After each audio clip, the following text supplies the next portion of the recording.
Just one more second.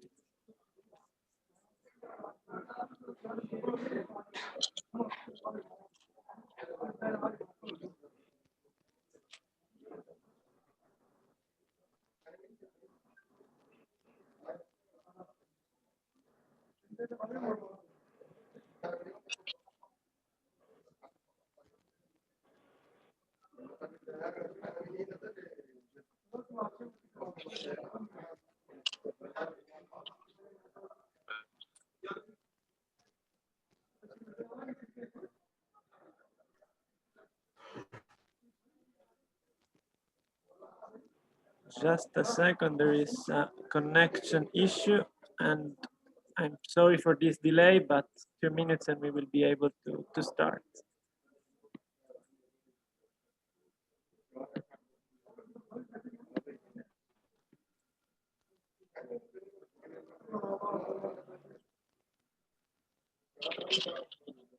We hope that in the meanwhile, the minister will join us.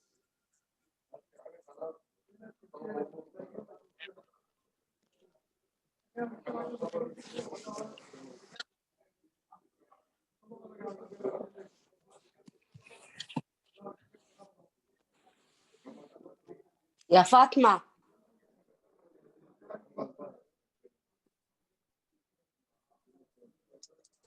فاطمة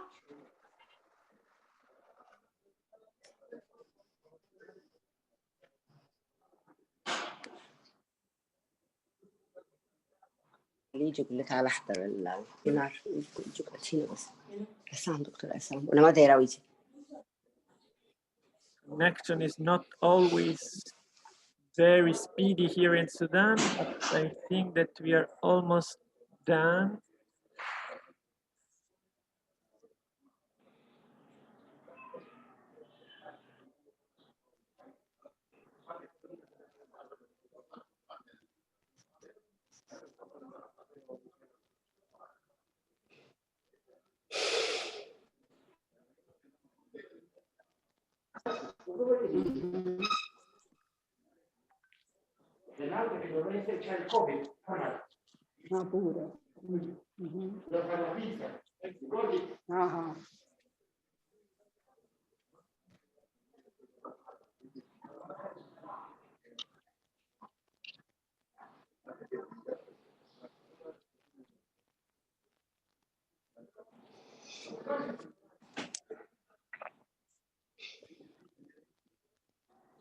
Great. So we are now live on our Facebook page.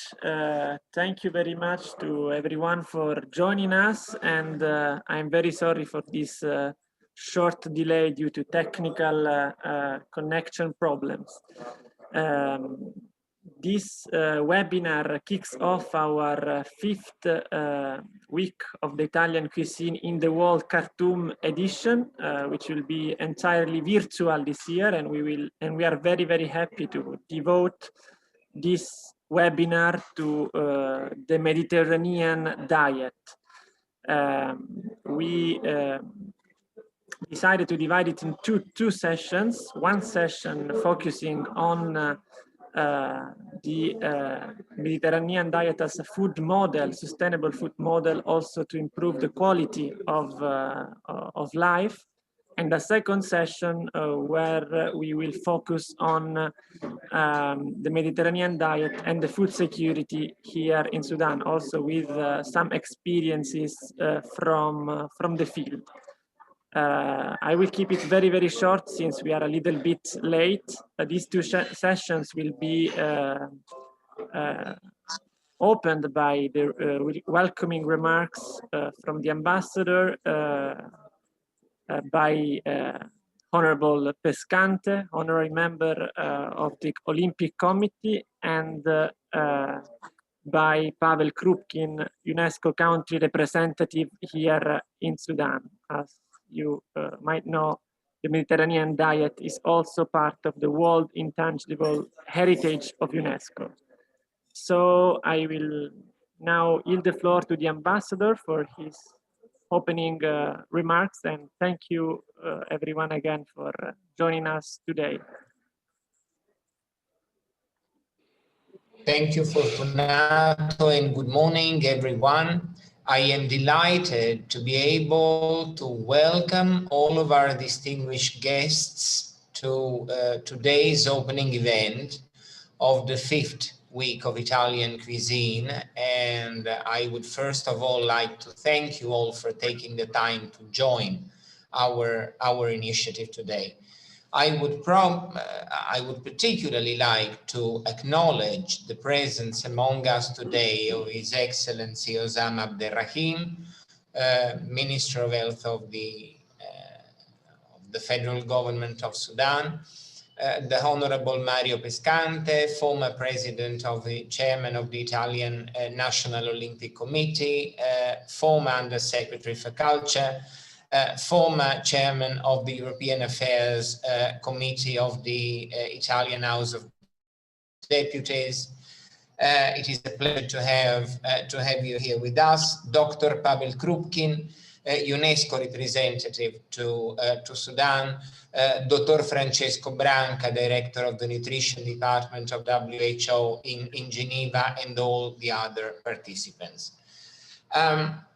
For 5 years now, the Ministry of Foreign Affairs of Italian international cooperation in Italy has organized a week of Italian cuisine throughout its diplomatic and consular network as a way of showcasing the strengths of the Italian food economy and Italian food culture. And this week is no different. The main reasons for having a week of the Italian cuisine are three. The first one, in Italy, as you all know, food is culture. It's not just fuel, it's not just something we produce, it is part of our way of life that has put our system and our country on the map from a cultural viewpoint, even before it became a significant part of our economy. You cannot have a conversation about Italian culture and the Italian way of life without bumping into food sooner or later. Which is why the Mediterranean diet has now been included among, the world's cultural heritage. Dr. King will tell us more about it. Secondly, it is a significant part of our economic system, accounting for 25% of Italy's GDP. 20% of our exports to Sudan. It creates a lot of jobs and is a very significant engine for growth in the Italian economic system, which we hope will keep it alive and thriving in the coming years. So there's, of course, an economic side to it. Thirdly, we believe that in addition to being part of our cultural and economically significant, the Mediterranean diet, the Italian way of eating, is conducive to a healthier lifestyle.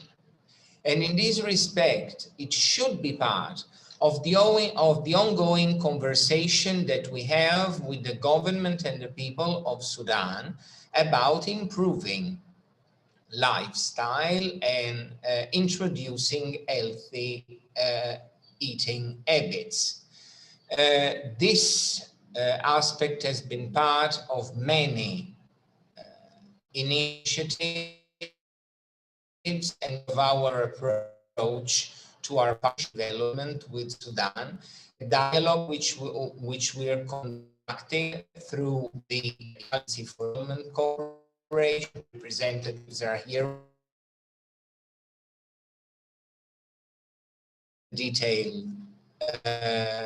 later during this seminar. So There are many reasons to have this conversation. And no year is more important than 2020, when due to the COVID situation, which is still exerting considerable pressure, we've had an approach to many things, to all of our activities and the way in which we conduct them. The activities of the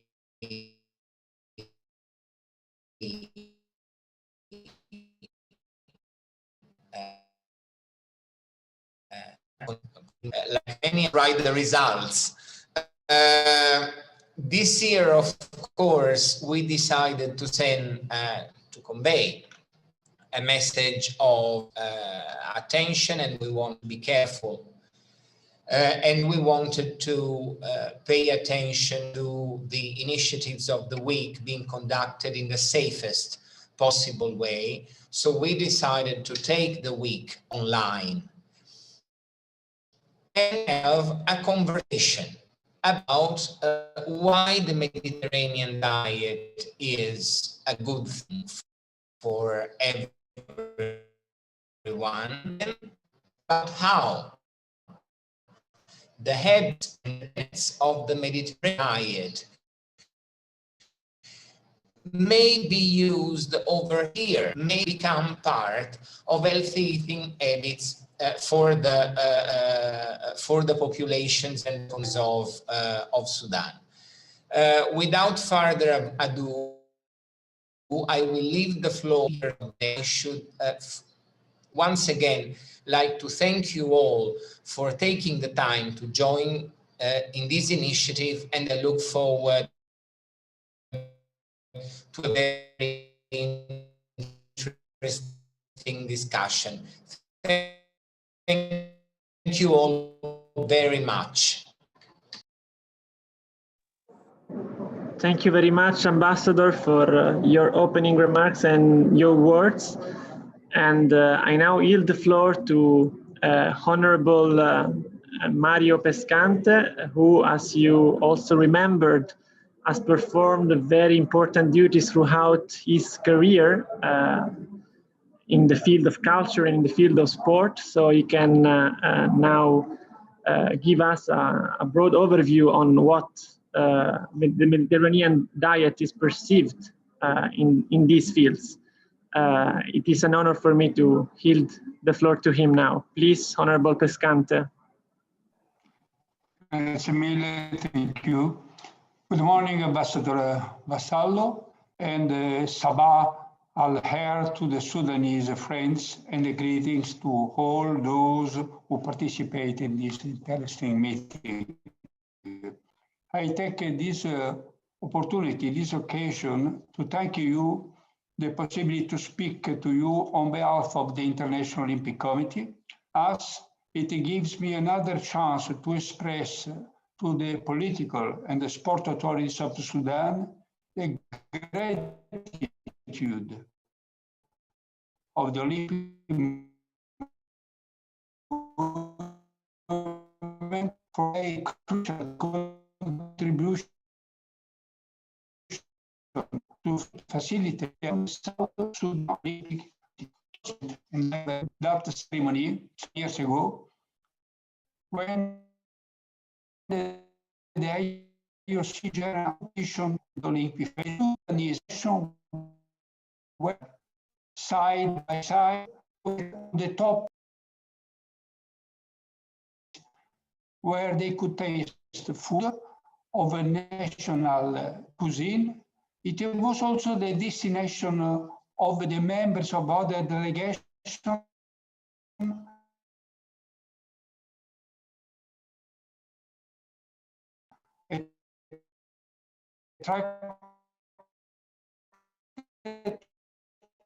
by spaghetti and whole addition of the countries of the 5 continents.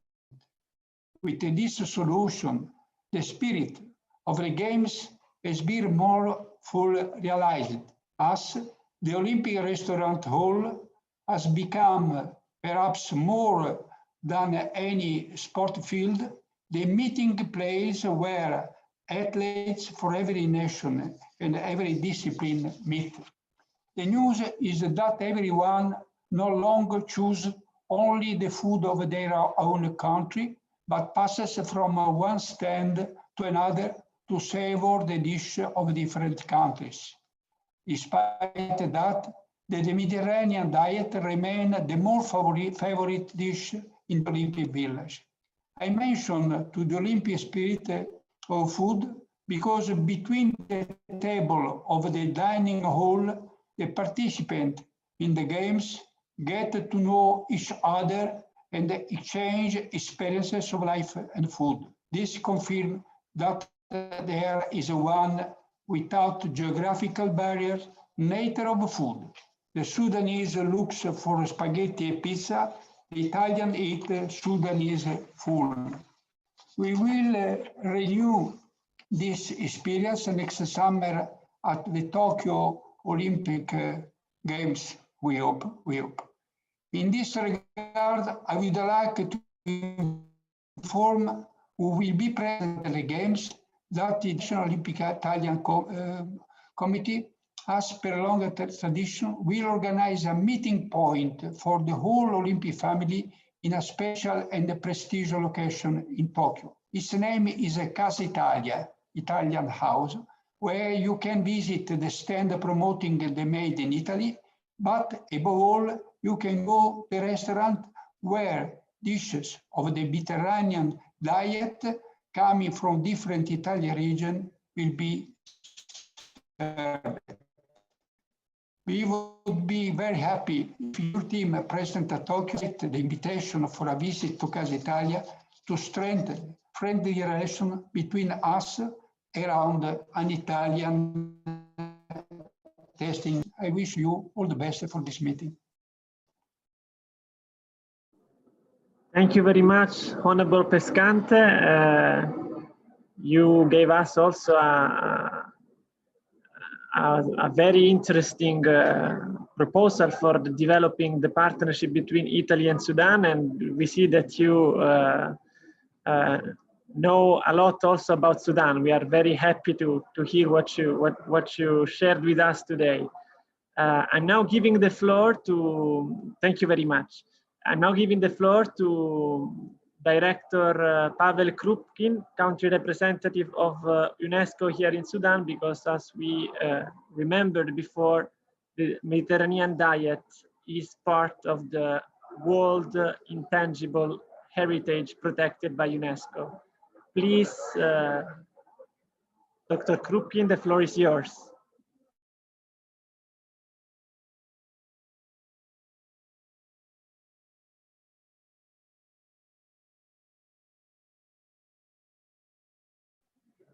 Can you hear us, Mr. Krupkin? Oh, I'm very sorry. Now is better. Dear Excellencies, dear ladies and gentlemen, it is very big honor to be invited here to this very nice audience, because being 5 years in Sudan, every year we'll manage to pass through Italian week. And this Italian week, usually when it was very good Italian food, and even in residence with very good Italian wine, this area usually make all other year here in Sudan a bit easier. I can use the word heated the year, but I believe that making Sudanese context better to tell cooling the year.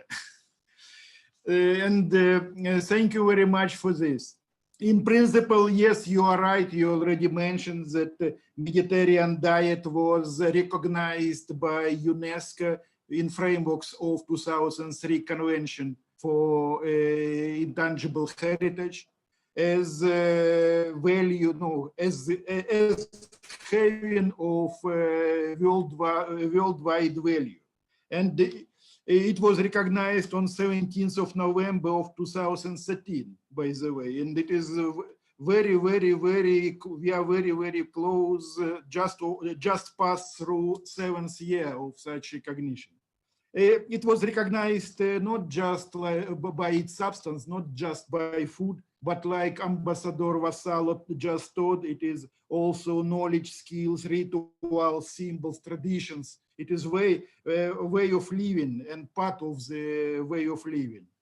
And here we also, looking at this nomination, we can see that Italy was united with Spain, Portugal, Greece, Cyprus, Croatia, and Morocco, recognizing this Mediterranean diet. Of course, I can see that if we are speaking about Mediterranean diet where Italy is involved, it is a bit other than Mediterranean diet where countries like Lebanon, like Egypt, like other will be involved. And no, okay, so here could be competition, and I don't know, would they join, would they nominate their way of making things for the this living heritage list? Maybe just for your curiosity, because I don't know, maybe you heard that UNESCO now working with Sudanese government strengthening living heritage system in Sudan. And the National Council for Cultural Heritage was specially created to follow 2003 convention. And in Sudan list of living heritage, we have some similar items. First item, which was already recognized internationally, like also on worldwide level, it is palm trees. Al-Nakhla, it is palm trees and all practices, food, crafting and all this stuff around. Then in pure Sudanese list, we have jabana. It is Sudanese way of making coffee. By the way, here could be some kind of very good cooperation with Italy, because we know that if we are looking at different ways of making coffee, which we can recognize like good, we can find not so many of them. It is Italian famous coffee. It is Arabian or Turkish coffee, and it is Sudanese coffee. I am not mentioning here Starbucks and all other German way of making coffee and all other like this. But of course here Jabana will, how to say, compete famous Italian espresso. Then, in principle, there is also a way of consuming tea, which is among Bagara people. It is branca. Then we have Sudanese drinks, and what was registered, it is Holy Moor or Abre. It is also cool drinks, which usually Sudanese are using during Ramadan time. For me, I can add here tabaldi. Maybe you tried tabaldi, I don't know, or some other Sudanese drinks, which are also very good. And we have in this list also Darfurian fermented food. So it is just for your curiosity that Sudan is also working, integrating this eating culture into, how to say, into their thinking about their lifestyle. And it would be very nice if they would succeed like Italy, making, for example, something like pizza. I am not sure that could I find some corner in this world where people do not know what does it mean pizza. So this very, very good Italian achievement, very, very simple, but very good. And it is great pleasure again to underline this and underline and also join to all of you in, how to say, in our excitement of Italian achievements in eating culture. So thank you very much for your attention.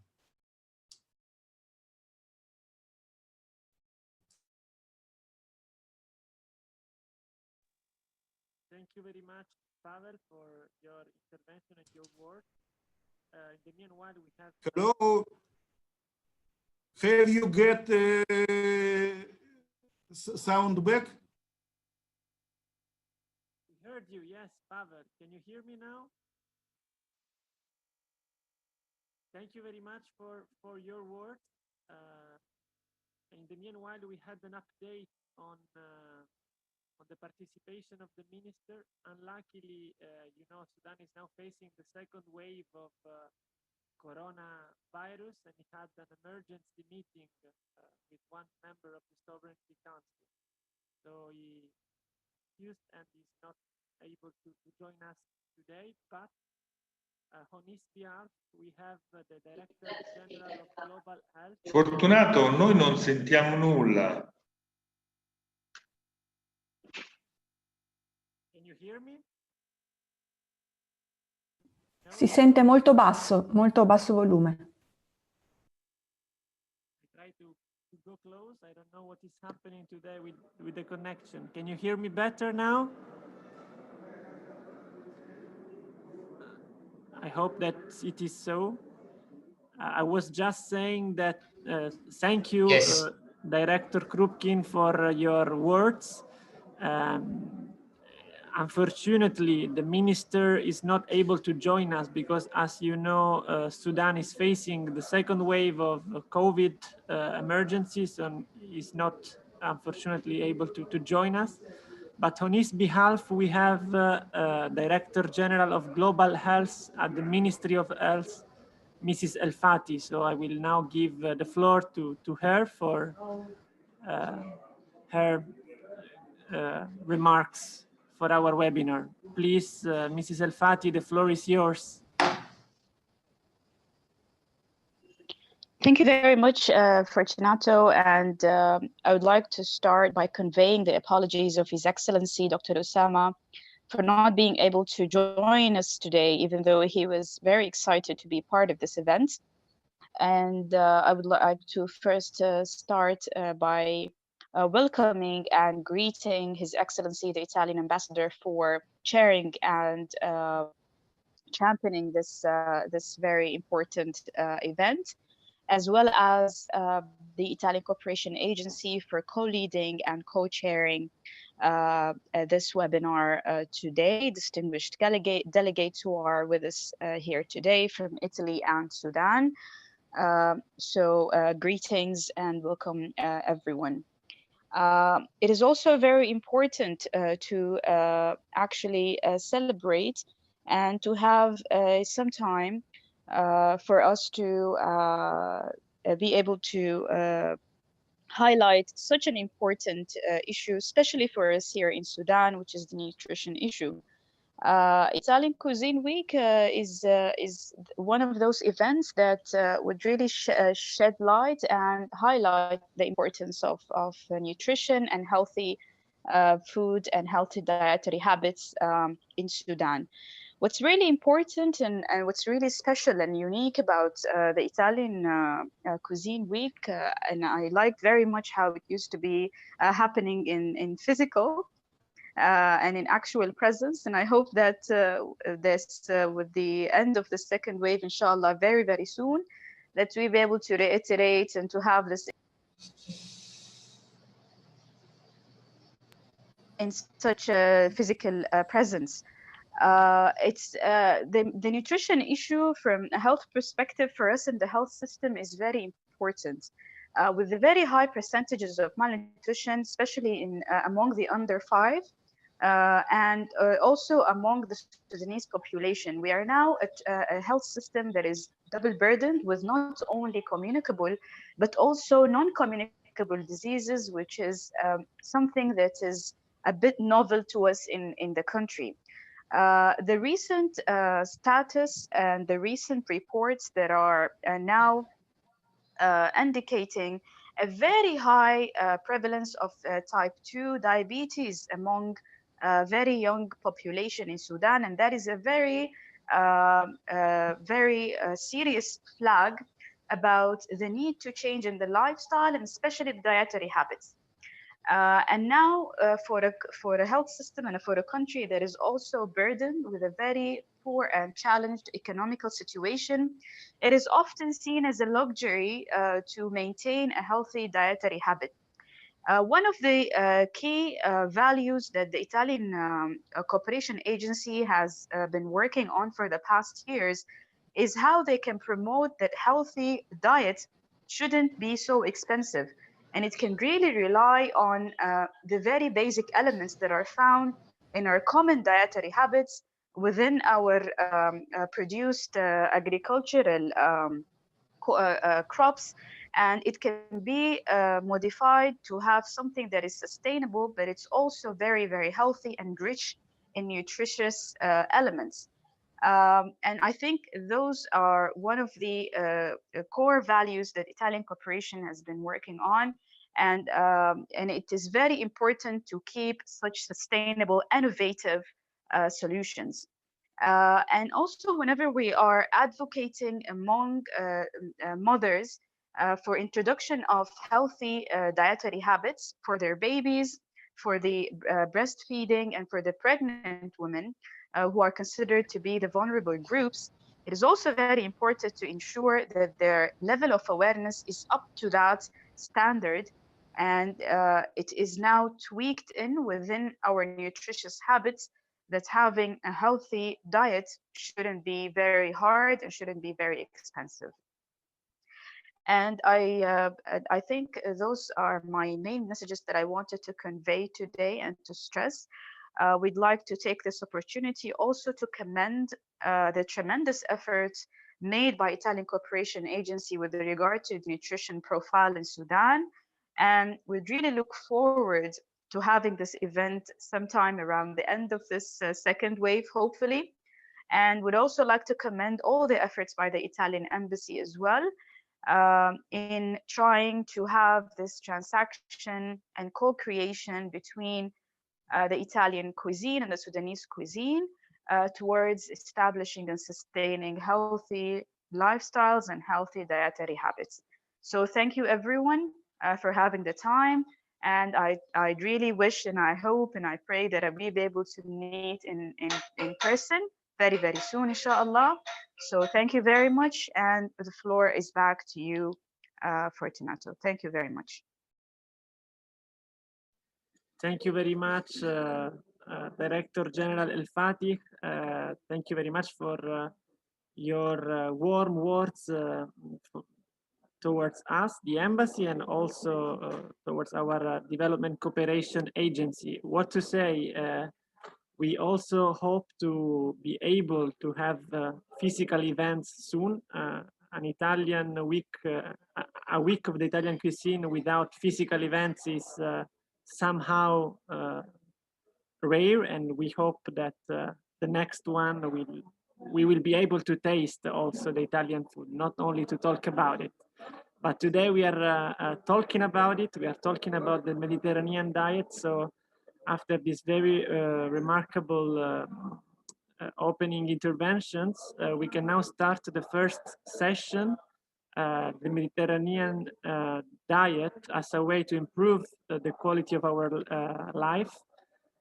We will now hear to the interventions by Professor Scazzina from the University of Parma, Professor El Ghasim of the University of Khartoum, and Professor Omaima Sabir of the University of Al Nilain, and also the WHO Director of Nutrition, Director Branca. I know that the agenda of Director Branca is quite busy, so I will now give the floors directly to him to start this first session.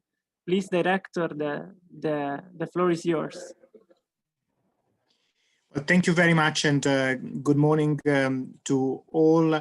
Thanks the Ministry of Health of the Government of Sudan and the Italian Cooperation for convening this meeting. My task will be to perhaps put this in perspective, and I'll share my screen so that I can see my presentation. I think, Fortunato, you need to give me the opportunity to share. You need to make me a co-host. Thank you.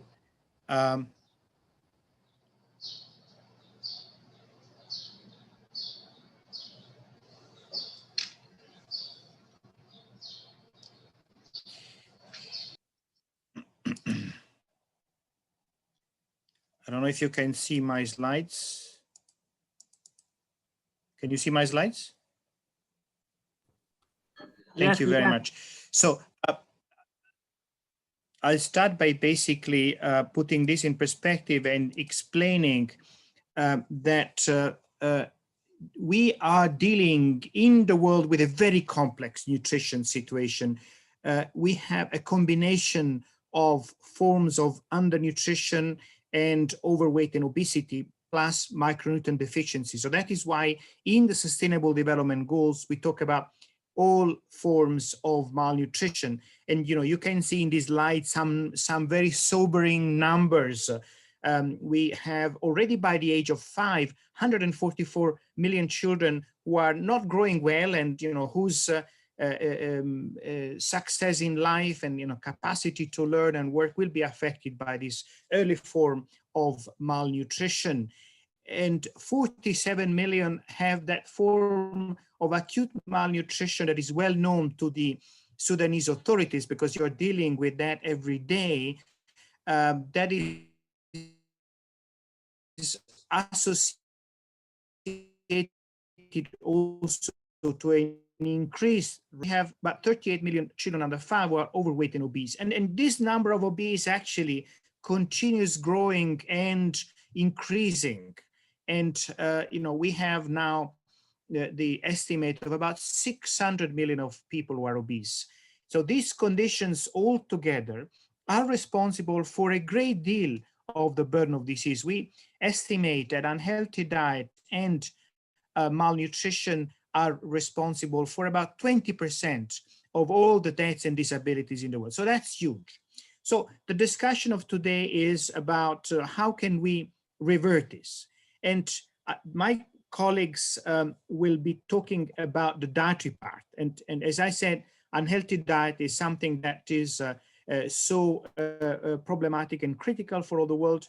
What is a healthy diet? A healthy diet is definitely something that is leading to a decreased risk of having non-communicable diseases, but also a decreased risk of having communicable diseases. As we have seen in the recent COVID epidemic, people who have been exposed to an unhealthy diet, people who have been living with obesity, had a higher risk of being hospitalized and dying for COVID-19. So definitely having a healthy diet is critical. The Mediterranean model is a very interesting and useful model to have a healthy diet. But today I will speak to you about somehow the complement to this. On the one hand, we need a healthy diet and we need a food system which is supportive of a healthy diet. On the other hand, we also need a health system which is able to provide effective nutrition interventions. And WHO is working with the Ministry of Health of Sudan, is working with Italian cooperation to ensure that health services are providing essential nutrition services. The achievement of objective 3 of the Sustainable Development Goals requires that we have a universal health coverage. So we provide adequate access to quality nutrition services to all the population.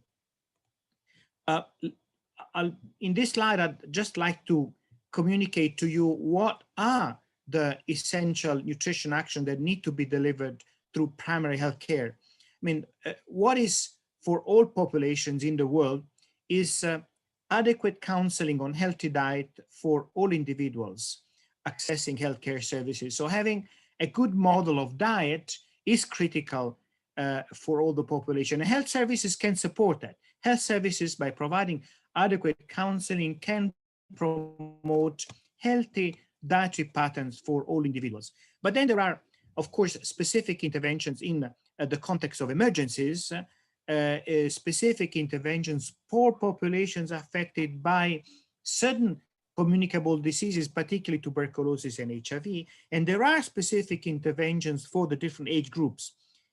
You see along the life course, infants, children, adolescents, adults, older persons. So we really need to have a good integration of what the food system can offer through a healthy diet and what the health system can offer through adequate nutrition intervention that complement the healthy diet.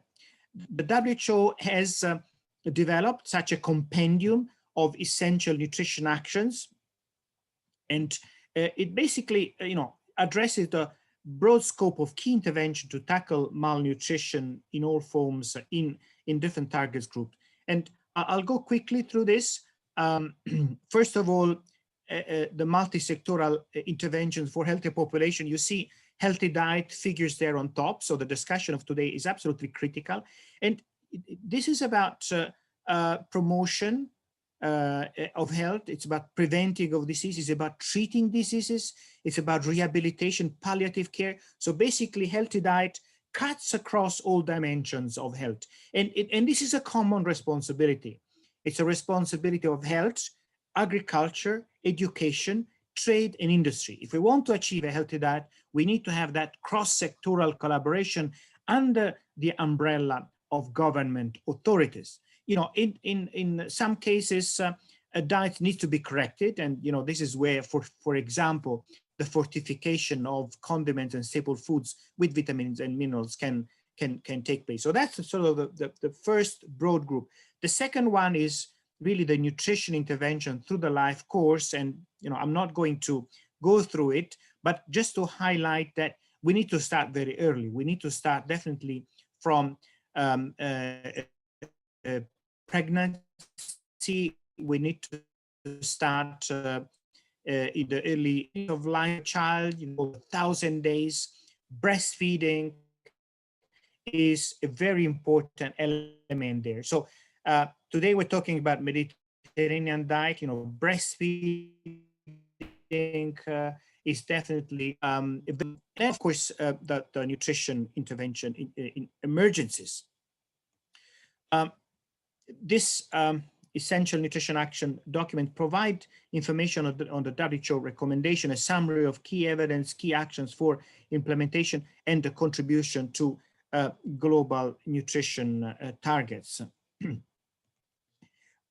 We know that the government of Sudan is critically engaged in the promotion of this nutrition intervention. So WHO is very happy to support that. There will be an important opportunity next year.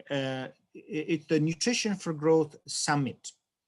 It will also come with a UN Food System Summit. So we have in reality two opportunities to address nutrition internationally. The Nutrition for Growth Summit invites commitment. So I think we've had some conversation already with the government of Sudan about coming to the Nutrition for Growth Summit with your own commitment to mainstream nutrition interventions in primary care, providing particularly the necessary support to manage under nutrition and wasting, to provide support to promotion, protection, and support of breastfeeding, to scale up the provision of iron folic acid supplement in antenatal care.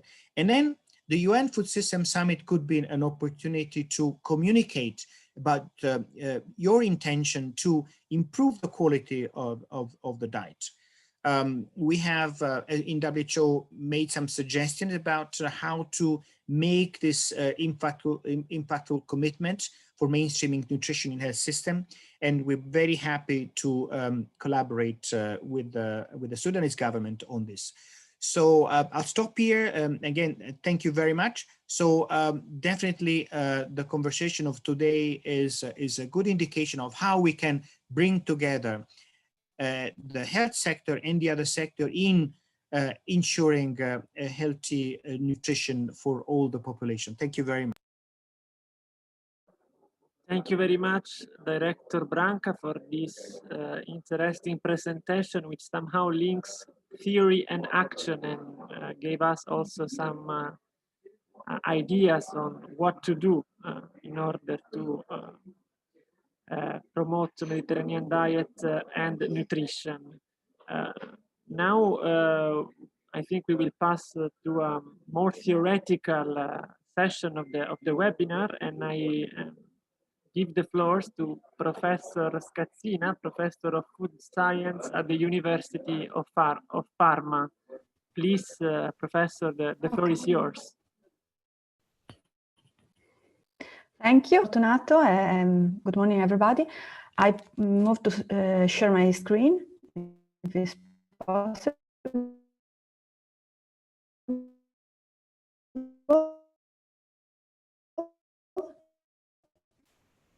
Okay, so you can see and hear me? Yes, everything okay? Yes, we can. Okay. Okay, so we know that, as said before, Mediterranean diet is considered an example of healthy eating, and based on that, he gained the UNESCO mission as intangible cultural heritage in 2010, and moreover, the principles of Mediterranean diet are aligned with the one of sustainable healthy diet. Mediterranean diet dietary partner correspond also to the Eat-Lancet Commission recommendation for reducing risk of non-communicable disease and meeting United Nations agenda for sustainable development. You know, data from World Health Organization show that there is no Mediterranean diet anymore, stated Joan Breda, head of WHO European Office for Non-Communicable Disease, at least in the southern countries. For example, in, yes, you can see that in Greece, Italy, Spain, Cyprus, we have a very high level of childhood obesity. On the other side, however, this Mediterranean country are aware of childhood obesity situation, and that going back to a more Mediterranean diet could be a solution for obesity and in general for well-being and the correct quality of life.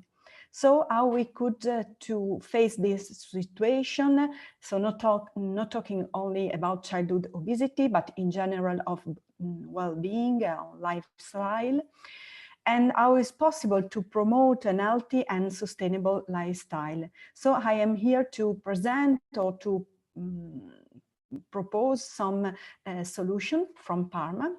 I am from University of Parma and I live in Parma. And this model, this promotion is called Parma model, is an alliance among public and private institutions. First of all, we have University of Parma and Municipality of Parma, and given of this model, of this promotion, Parma obtained also UNESCO recognition as City of Gastronomy. And within the university, we have also a specific project called Food Project and School of Advanced Study in Food and Nutrition. We have an academic spin-off that promotes healthy and sustainable lifestyle called Madegus, Maestri del Gusto. But we have also other partners like ALMA, the International School Cuisine. This is a Parma Ecosystem Association with public and private companies, also some foundation like Fondazione Cari Parma and other important company, local company. Our promotion is based on education for healthy and sustainable lifestyle based on the Mediterranean diet. And the education is promoted especially for children, but not only for children, with specific project. We have a specific project for primary school and now also secondary school, GeoCampus, for healthy and sustainable lifestyle. We have with Maestri del Gusto other project. For example, we developed an application called Nubi, mobile application for help parents at home in preparing sustainable and healthy plate based on what children ate at school. We have some project in, for example, for large retailer from promoting consumption of fruit and vegetable, as the same way promoting healthy recipe also in a specific situation like for Costa, so on holiday. And also we have some specific educational project with Alma for future chef, and also like peer-to-peer education. Project for University of Parma student for having a better healthy and sustainable menus in the canteen, in university canteen. And University of Parma always support with project with scientific study and research and improving knowledge. So we start with some European project, and we develop in this situation. So based on this approach, we also are going to promote a master based on the called Master in Food Design. And so I like to explain better this project and also other projects, but time is running. So I thank you. And this is my collaborator in this project, and this contact for and the website of the main project. Thank you, everybody. Thank you very much for this nice presentation, Professor Scazzina, that somehow explains us why Parma is now been recognized as City of Gastronomy by UNESCO. Somehow is one of the world capitals in food innovation. So thank you very much for sharing all the activities in this field that the University of Parma is carrying on and is carrying out, and let's hope that in the future there will be also space for partnership between Italy and Sudan in these fields. Absolutely. Now on the I hope so. side, I'm happy to give the floor to Professor El Ghasim, Professor of Food Science of the University of Khartoum. Professor, the floor is yours.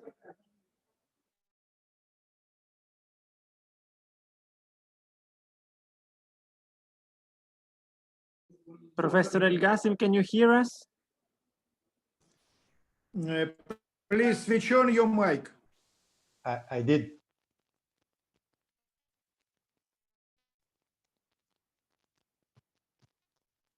I'm sharing my. Yes.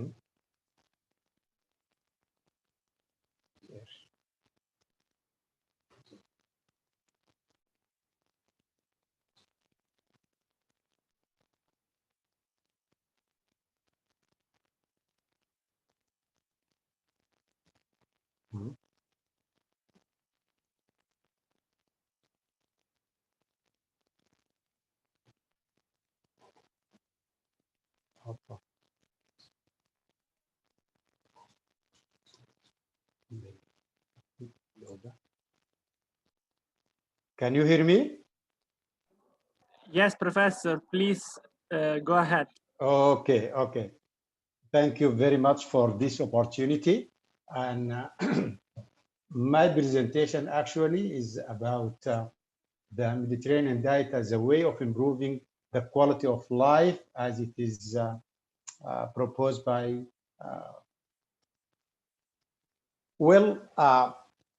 two words in this title. One of them is the diet, and the other one is quality of life. We should ask ourselves first, why do people eat? Why do people eat? We have three possible answers for this question: to satisfy needs, for enjoyment, as a duty. To satisfy needs, that is a person who knows well what he wants. For enjoyment, a person who like food, and this might create some problem. He might get his needs, but he might overeat, and that will create a problem for him, like obesity. The third is duty. This is the worst. If you eat just like eating is a duty and you have to perform it, that is a problem, because you can eat anything just to say, I did the duty. So with these needs, particularly when we talk about the Mediterranean diet, we are going to go deep a little bit about it and see how can we satisfy our nutritional needs. Then I would like to define quality. Quality could be defined as a degree of excellence or group of characteristic or attribute that affect the ability of a commodity or a service to serve certain needs. That needs might be nutrients or anything like that. Such a definition look like elastic. But when we go a little bit, we can see that defining quality is a sort of subjective. Then what are the components of quality of life? Health is the most important component. Education, happiness or pleasure, achievement. Diet could provide you with essential nutrients, whether macro or micro, and that will be reflected on the health. If you eat right, then you will have a good health. We know that some components of our food will enhance, for example, our immune system, and that definitely will help regarding the health. Education, we all know that we heard about lunchbox or school breakfast that emphasize the importance of nutrition. So happiness, pleasure, achievement, we can, I'm not going to go in details of this, but let us examine our eating model. And that is, I try to simplify the Mediterranean food pyramid. As you can see, on the bottom, there is physical activity, family gathering around meal. Family gathering around meal is probably one of the things that both Italian and Sudanese share. When we get around our food, we chat, we discuss some important matters, and that probably give us some sort of appetite to eat our food, and that will help us. But the most important thing here is the foundation layer of this pyramid. Plant foods, olive oil, that is in the Mediterranean, herbs and spices. Plant food in the Mediterranean diet is diversified, and that provide us with all the necessary micro, probably, and macro nutrients.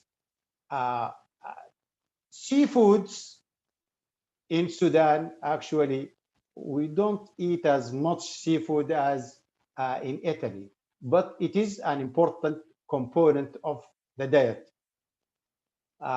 It provides the body with necessary protein, omega-3, you name it. As we can see, meats come at the top of the pyramid, and that indicates that as you go up, you eat less.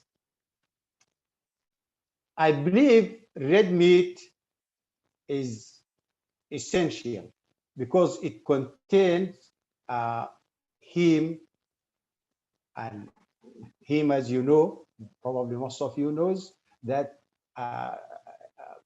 it's absorbable, easily absorbable than non-heme iron. So I believe here we need to emphasize that there is a need to modify this pyramid a little bit so that we can avoid some diseases like anemia. The eating model of the Mediterranean is a good one, I believe, and it's good because it contains most of the needed nutrients to improve the quality of our life. It's as we can see it here. This is a little bit detailed, more than the simple one that I gave, but I believe it is a good one for our health. So there are two things that we can, Sudanese and Italian, have in common regarding this eating model. One of them is a diversification in the type of the items that are eaten. This is one. The other thing, the Sudanese food is delicious, and that is important for anybody who needs to eat and eat right. Delicious food encourage everybody to eat, and I think that is one of the things that are common between the Sudanese and the Italian. Actually, the first time I was subjected to the Italian food date back to like more than 35 years back when I was in the state. I actually missed my foods here, Sudanese food. When I went to, it is the American food is not as delicious as the Sudanese food. And fortunately, I found like what they call Pizza Hut in the city where I live in the United States. And for the first time when I went there, I felt like I can eat because it is spicy, it is delicious. I believe Italian and the Sudanese, and I would like to propose this, to work together to improve the nutritional status in Sudan. At University of Khartoum, we are ready to cooperate with Italian universities to go a little deeper and probably for the first time make what we can call Sudanese diet pyramid. Thank you so much. Thank you very much, Professor. I really hope that after your first taste of Pizza Hut in the US, you had the occasions also to taste Italian pizza from Italy or in Italy, but if not, we are willing to invite you to the next Italian Week of Cuisine, where we will have it physically at your disposal as well. Thank you very much for the presentation. Before giving the floor to Professor Omaima Sabir, I just invite all the panelists to stick to the 7 minutes slot of time, because we started a little bit late, so we are running out of time. Please, Professor Omaima, Professor of Pediatric Nutrition at the University of Al Nilain, the floor is yours.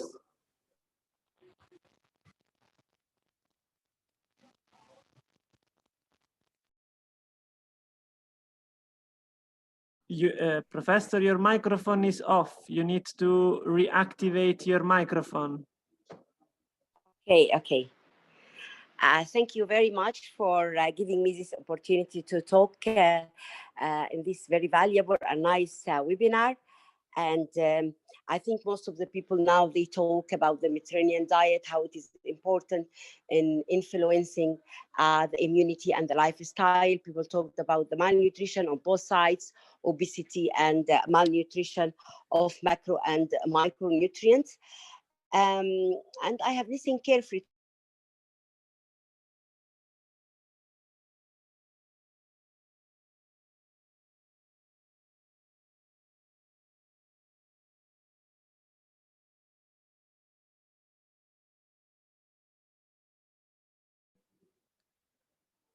I lost the connection with Professor Omaima. I don't know if it's just my problem or anybody or everybody cannot hear her.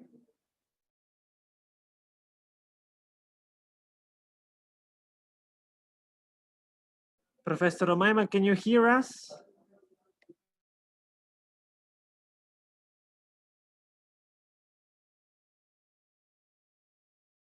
So maybe while trying to restore the connection with Professor Omaima, we can continue and go to the second session titled Aspects of the Mediterranean Diet and Food Security in Sudan. We will now hear interventions by our Director of the Development Cooperation Agency, Vincenzo Racalbuto, on Italy's contribution to achieve the Sustainable Development Goal number 2 on food security and ending undernutrition. So please, Director Racalbuto and all your team, the floor is yours. Thank you, grazie Fortunato. It's a pleasure to be here, and dear ambassador, honorable guests. This morning I'm trying to reflect something about the Mediterranean nutrition and what the Italian cooperation, Italy in general, try to intervene in Sudan in the context of nutrition, food security, and undernutrition, of course. But in general, I think what is important that Italy try to increase the traditions. Mediterranean diet means tradition of to be in Sudan and to work in this sector means to improve and increase the tradition, and also to transfer a little bit our brand, but not in terms of business, but we can say to share our culture. What is important in what is we are doing in general in the as Italian cooperation in Sudan, and how to transfer this capacity in nutrition field, I think, is the education of the mother in a broader sense, in terms of awareness. And we do this in all the activities that we are doing, in terms of, for example, through the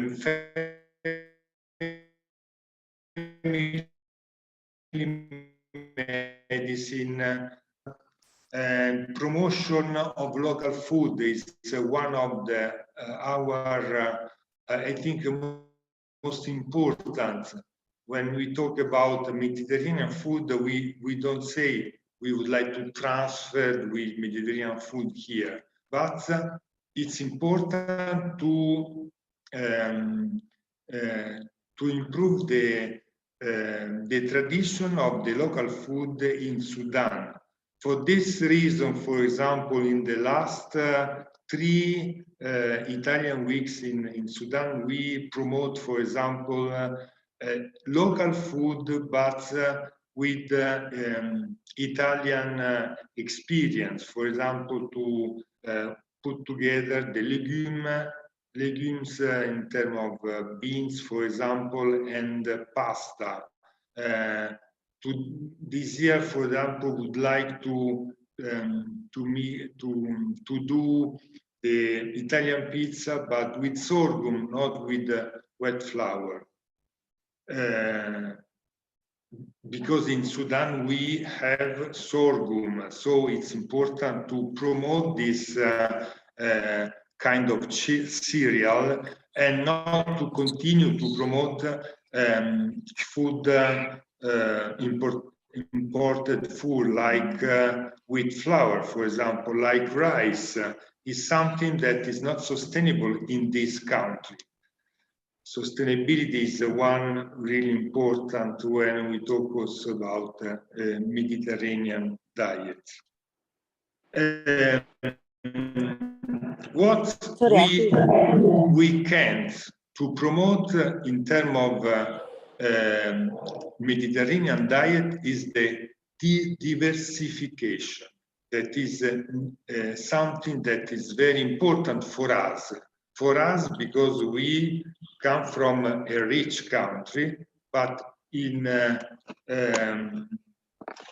country like Sudan, it's important to say that diversification is not sustainable, because we have sorghum, we have some oil, we have again sorghum. So it's important to don't transfer, for example, culture, but to increase and to select some experience from this country. This is in general our activities in Sudan. In particular, what is important, I would like to repeat the role of the mother, the role of the women in this contest. And for example, through our association, women association in particular, our experience is very interesting in Port Sudan. We select some preservation activity regarding vegetables, for example, and this has been shared also with the other initiative, like, for example, Eduardo Scalco, we will say about Unido. But Michela, can you would like to give something about the experience of the women activities in Sudan, in Port Sudan? Yes, very quick. Thank you. Sorry. Yes, in Port Sudan, as the director was saying, we have a very good experience so far. in which we involved up to now 16 women's associations. And we started from food production, especially on the agricultural sector with tomatoes, onions and other vegetables, which are locally produced. And we connected the farmers with the women associations, and we try to improve the preservation, conservation and transformation of these foods. So through some innovation, for example, dryers with solar panels, we are trying to preserve the food and to transform it to be like to keep the nutrients inside, and also to empower, of course, economically then the women associations. Regarding also what the director was saying, we had an experience with a poverty alleviation project, and we had like good practices, but also some challenge.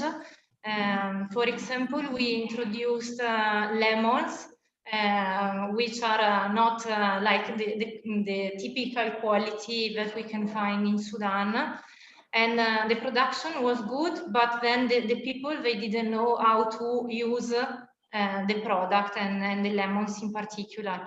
On the other side, we introduced like a variety of tomato, which is very common in Italy, that is called cuore di bue. And this was really appreciated from the local communities and especially the women. So this is also to say that as Vincenzo was telling, we shouldn't bring our products like without thinking of what is needed here, what can be also adapted to the context. And so far, we had a good experience, especially with the women, with economic empowerment activities that are like not only on the food transformation, but also with trainings on nutrition, on health, on sexual reproductive health rights. And this kind of package is successful so far. And also Eduardo for sure will tell you more on this. Thank you. Thanks a lot. Thank you very much. Fortunato. Very much, Vincenzo and Michela, for this broad overview of the Italian action in the field of support to nutrition and food security. Before going ahead with the second session, I see that Professor Omaima is back from San Francisco. So I see the Golden Gate Bridge just behind her. And before, yeah, I'd like that view. Another invitation, please, to stick to the 7 minutes slot of time, because we are really running out of time. Please, Professor, the floor is yours. Okay. Okay, thank you very much. I'm very sorry for that. I think there is always a problem with the net in Sudan. That's a big problem. So I'm just going to be very concise about the points I want to mention about combining the Mediterranean food with our Sudanese food as an ingredient. We have the Acacia Senegal and Acacia Cereal, which has been considered as a superb source of natural prebiotic. And prebiotic is the food for the good bacteria. Providing 90% of it as a prebiotic or soluble fiber, which has been recognized by the FAO, WHO, and the FDA. The other important ingredient we have is the baobab. The baobab is the most richest natural fruit containing vitamin C. And the fourth natural ingredient we have is the millet, the wild millet, which is organic, full of iron, and it is gluten-free. So I think this is 4 ingredients we have in Sudan. If they have been combined and fortified by the Mediterranean diet, I think we're going to have the supreme diet for actually facing the COVID-19 by boosting the immunity and by facing the malnutrition on both sides, the obesity, which is providing with an ingredient of gluten-free diet with a very low glycemic index comparing not genetically modified and purely organic, and the nutrients in the millet actually is superb, as it used to be considered the for the poor in Sudan. Which is in vitamin C. These four ingredients are really the very good weapon against COVID-19, fortified by any other food, especially the Mediterranean food. Saying so, one of actually the big problem in COVID-19 infection is immunity storm, which is causing all this problem of thrombosis and affecting all the system, not only just respiratory system. And they found one of the reasons why this immunity storm people is because they are lacking sort of probiota portovella, which is usually boost in the young ages and fade away in the elderly.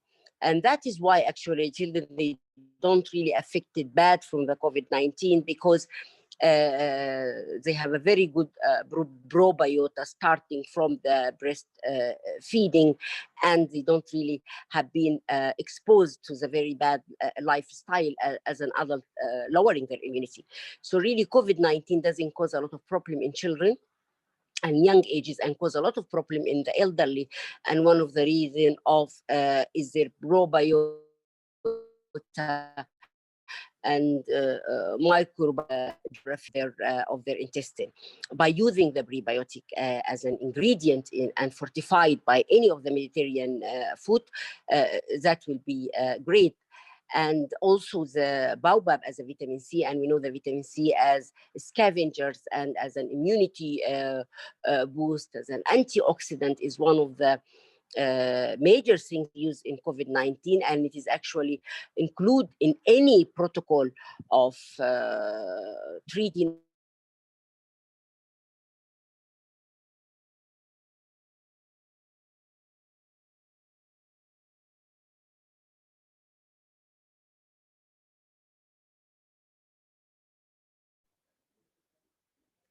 I think that we lost Professor. Bacteria and viruses. Pardon? You lost me again? I couldn't hear you, but please go ahead, Professor. Maybe it was my problem. So I think the prebiota is actually one of the first weapon we can use to boost our immunity, combined with the Mediterranean food. And the baobab, which is a natural vitamin C, doesn't cause really any other side effect. It is cheap, it is available, it is easily prepared, and it kept its potency if we manage to do it by the zero processing away from and the millet. By combining this diet by the Mediterranean diet, we'll be able to conquer the obesity, we'll be able to conquer the infection of COVID-19 and all other viruses which can come out. Who knows? These things has been coming. And actually, by boosting the malnutrition of the micronutrient as well. Millet, baobab, and the acacia. This is the one I promote and promote, and asking the Italian embassy and corporate here to look into it, to be as part of fortifying their diet by this ingredient, which has proven by clinical studies and research to be very effective in boosting the immunity and providing all the micronutrients and the trace elements needed. The other one, which is there as well, and maybe I need to talk about it, is hibiscus. Hibiscus is also one of the natural herbs in Sudan, and the flowers has been used for ages to treat viruses infection, as it is full of vitamin C. And the special, the one from the Rahad, is full of all the trace element, which also boosts the immunity. And it is one of the good stuff actually facing the COVID-19 and improving the immunity. And people here has been using it locally as facing the COVID-19. Other acacias as well, which people has been using, which I also invite the Italian corporate and food manufacturers to look into it. All the type of acacia which the Sudanese people has been using locally to boost their immunity, as it is all prebiota. We have the Acacia nigricans, which has been very famous as al-garad, which has been using to face COVID-19 by the Sudanese local things. So this is really just a summary of what I want to talk about, and I hope to take this opportunity with all this really stakeholder around to be able to interpret and integrate our Sudanese rich diet with Mediterranean diet to complement and to increase the dietary diet facing COVID-19 and facing the malnutrition all over the world. Thank you. Thank you very much, Professor, for this presentation, not only on how to improve the quality of our life, but also on how to defend ourselves in these times of COVID. Regarding your invitation to integrate the Sudanese dishes and the Sudanese products, I think that Vincenzo has already said that it is part of our action here in Sudan, and is also made pizza with sorghum, as you will see in our social media accounts in the next days when we will share his video tutorial. Thank you very much, Professor, for your intervention. And I now go back to the second session, giving the floors to Mr. Eduardo Scalco, Technical Advisor of UNIDO in Kassala, Sudan, and begging him to stick to the 7 minutes slot of time. Please, Eduardo, the floor is yours. Thank you, Fortunato. Thank you, all honorable guests. I hope I'm loud enough. If not, Fortunato, please give me a sign. So I will also share my screen.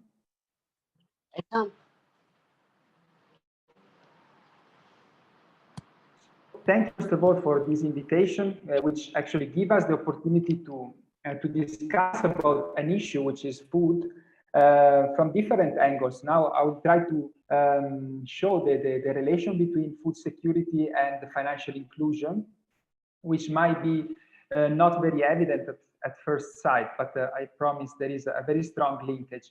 And I will do it by bringing some practical examples of what UNIDO is doing here in Eastern Sudan under the financial support of the Italian government through the Italian Cooperation Agency. So this is a graphic outline of the intervention we are doing here. So we try to support all the some selected value chains through all the main phases of a value chain, from production up to processing and marketing of food items. As you can see here, the challenge in broad terms is to try to keep as much added value as possible in the country, preventing this added value goes abroad and somewhere else. So this is the challenge.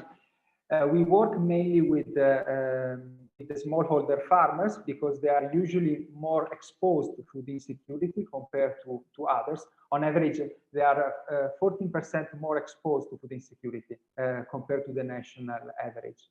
And this is some pictures of some of the crops we are supporting, like onions, which is a very strong traditional crop in Kassala, and chickpeas. Chickpeas is traditionally cultivated in the northern part of the country, but we try to bring it to Kassala given its very high nutritional fats. So statistics say that the food insecurity in Sudan is affecting about 23% of the population, with a remarkable increase from compared to last year, due to several reasons, including the deterioration of the economic situation, the floods that heavily impacted the economic system, etc. But I would start it could be defined as a measure of the availability of food and individuals' ability to access it. So you can see there is a twofold definition. There are two definitions in one here. On one side, there is a matter of availability of food, and on the other, the individual's ability to access it. So the first one maybe is more straightforward. And one could argue that if a country becomes self-sufficient in the production of some food crop, it might solve most of its problem related to food security.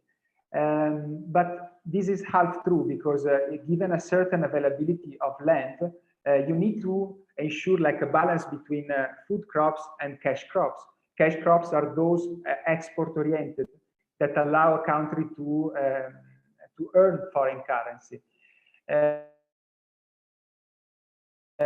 So this would be beneficial for the government budget and for the welfare system. And we know that the welfare now, because it's connected to the health system. So you can see how there is a linkage between agricultural policies and health policies, which is important to highlight. For example, these are some of the value chains we are working with in Kassala. And you can see there is a combination of cash crops and food crops. We may consider to introduce others, as suggested by Professor Omeya, like baobab and hibiscus, which is very interesting. But coming to the second part of this definition, which is individuals' ability to access it, this is where financial inclusion comes, actually, because this is, for example, a breakdown of the average household budget in Sudan, where you can see that most of the expenditures are usually directed in food purchase. And the more a household spend on food, the more is likely to be economically vulnerable and perhaps even more exposed to food insecurity. And in this situation, vulnerable households go for the so-called coping strategies, meaning they do a lot of actions like spending savings, selling assets, or even withdrawing children from school. And when it comes to agricultural communities, these coping strategies might be more severe, because agricultural households and their financial management is very much linked to the agricultural cycle. So they don't get the inflow income on a circular basis, depending on the seasonal cycles. So the paradox is that the people, the poorest one, that are the one that are most in need of financial services, because help them to cope with financial constraints, are the ones that have less access to these tools. Can you imagine your life without, for example, a safe place where to deposit your money, or payment services, or bank transfer, etc.? So this is even more needed from vulnerable persons. And unfortunately, Sudan is still lagging behind on financial inclusion, and there is still a lot of steps to be taken on this regard. So all these long premises was needed to introduce the rationale of what UNIDO is doing in Sudan. And there is a mix of the so-called hard intervention and soft interventions. For example, we are now, in this period, we have started the construction of a cold storage, 100-meter square cold storage facility purchased directly by the Italian cooperation. So there is a very good example of collaboration on the field, which allow the farmers to sell their crops during off-season, so benefiting from higher prices, and at the same time preventing the shortages of this crop during the year. But on the other side, in terms of soft intervention, we also try to train people on, for example, entrepreneurial training for those who are willing to engage in the agro-food sector. but also financial education. For example, we have now we have designed and distributed a saving notebook, and we do training and coaching on this, where families in Sudan can record on daily basis their income and expenditures. And these allow them to have to track in a better way their savings, to have a better saving management. We are even now showing some conflicts coming from this simple exercise. For example, yesterday I was told many women are now complaining that they have now a very clear picture about their expenditures, but they don't access the other part of the exercise, which is the income, because this is mainly managed by the male part of the households. So you can see how this exercise is not only a good tool for them to better manage their savings, but also it can touch some socio-cultural aspects of their life. But this was on the informal side. Then on the formal side of financial inclusion, we also worked in setting up new institutions for fostering financial inclusion, like an entrepreneurial hub hosted by University of Kassala, which deliver entrepreneurial training, and a multi-stakeholder committee, which includes private and public sector. This is an example of here, an example of why it's important to involve the private sector. Out of the overall loans we disbursed, a large part was delivered by local financial institutions, 57% so far, which means there is room for investment in the agricultural sector, which represents 1/3 of the national GDP. It employs more than 50% of the national workforce. So there is much to do, and we need to do even more in terms of pushing the private sector to jump in the agricultural sector and invest more. Thank you. Thank you very much. Thank you very much, Eduardo, also for sticking to the slot of time. And as Vincenzo said, introducing this second session, women empowerment and women's introduction to the food value chain is also one of the action lines of our development cooperation agency. So I now give the floor to Dr. Nivin Salah of the University for Women Ahfad for her intervention. Please, Dr. Nivin Salah Al Makboul, the floor is yours.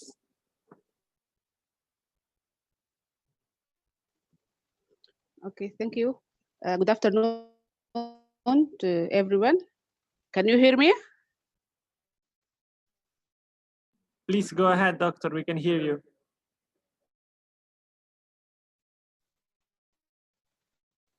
Hello? Yes, doctor, we can hear you. Please go ahead. Okay. Okay. Our collaboration activity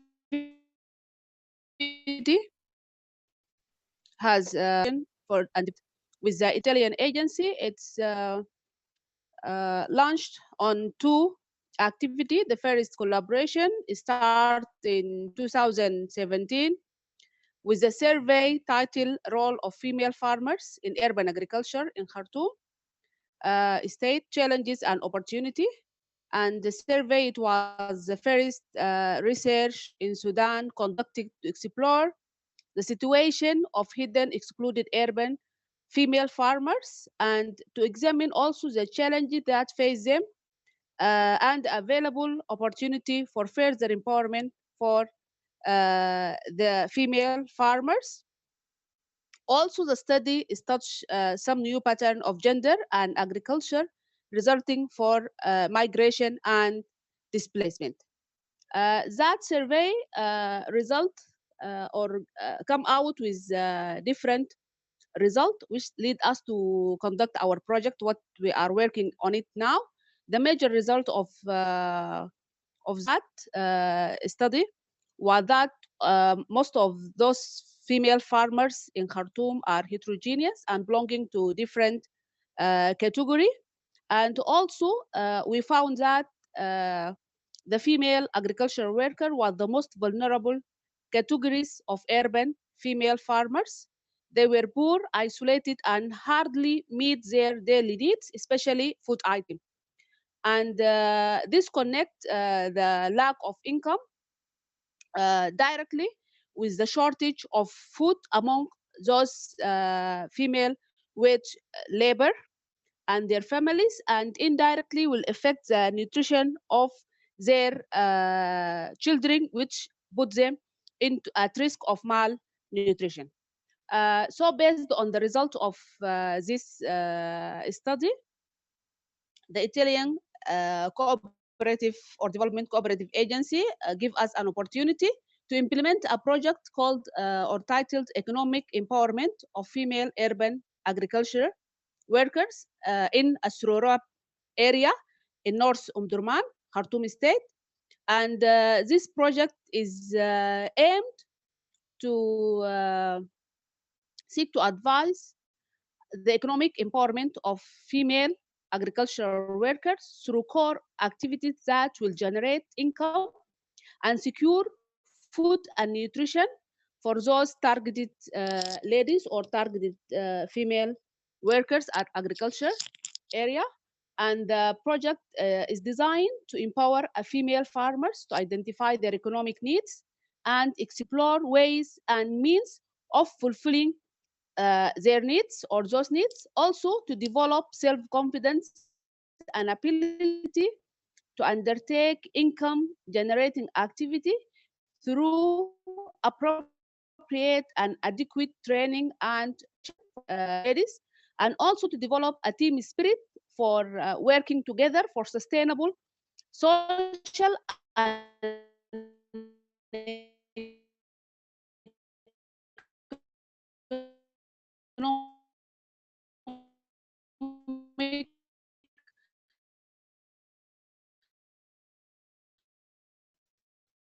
growth for the target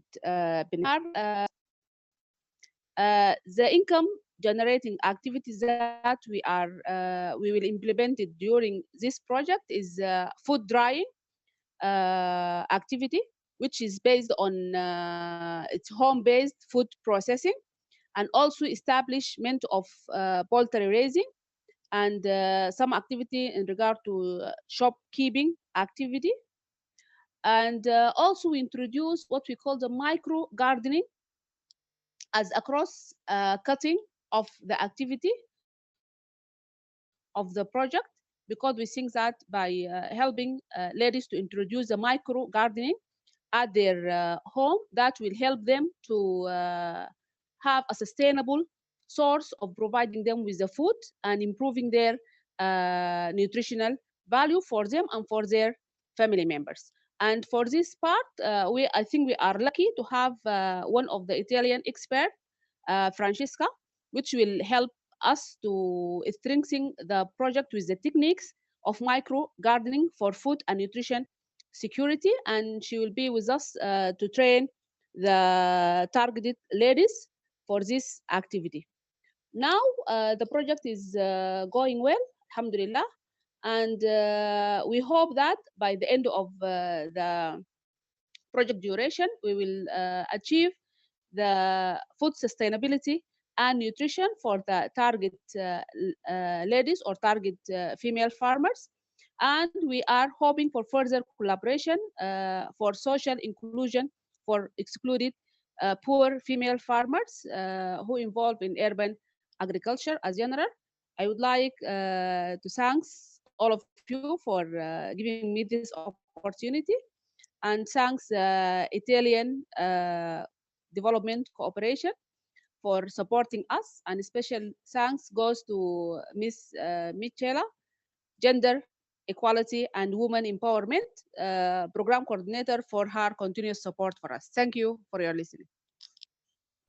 Thank you very much, Dr. Nivin, for your intervention that sheds light on the multi-dimensional action of Italy in support of food nutrition, on food security and nutrition here in Sudan. I think that we have 5 minutes left, so I will now give the floors to the ambassador somehow to draw on some conclusions on this very interesting webinar. And I thank you, thank every one of you again for your participation. Please, Ambassador, the floor is yours.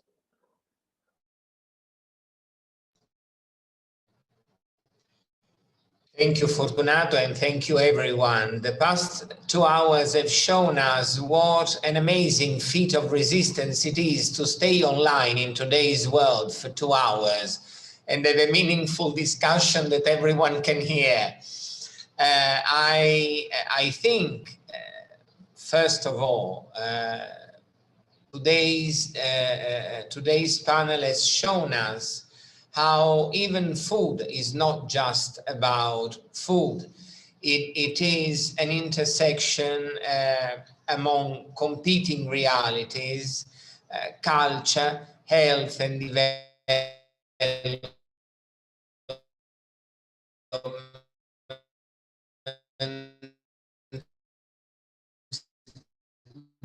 the economy, and has an impact and an influence has to be taken into account.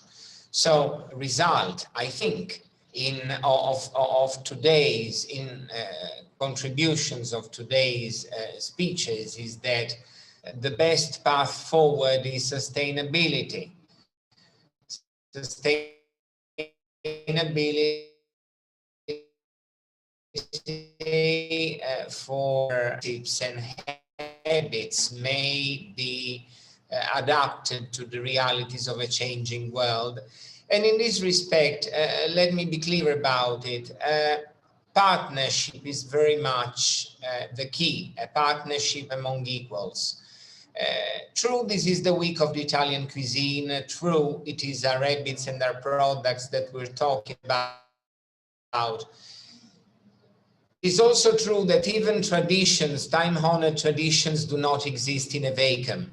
They feed on a daily conversation among realities that are very different from one another and that can benefit from each other's experience. In this respect, food is very much culture.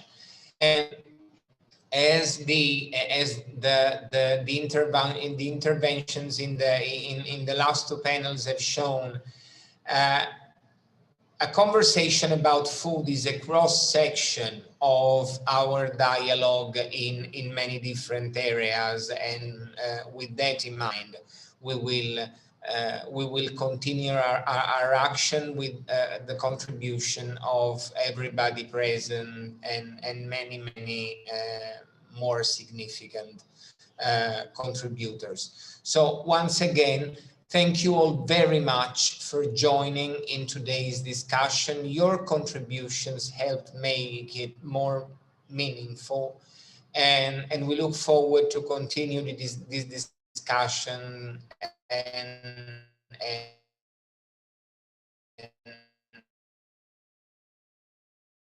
our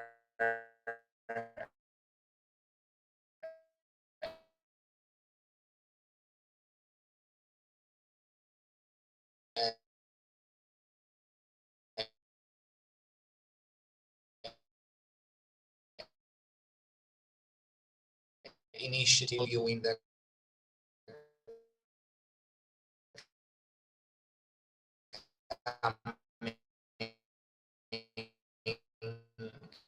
months and years. Thank you very much. Thank you, everyone.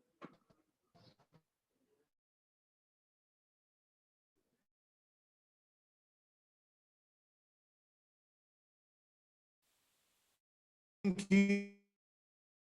Have an excellent rest. Grazie tanto, presto. Grazie, arrivederci a tutti, ciao.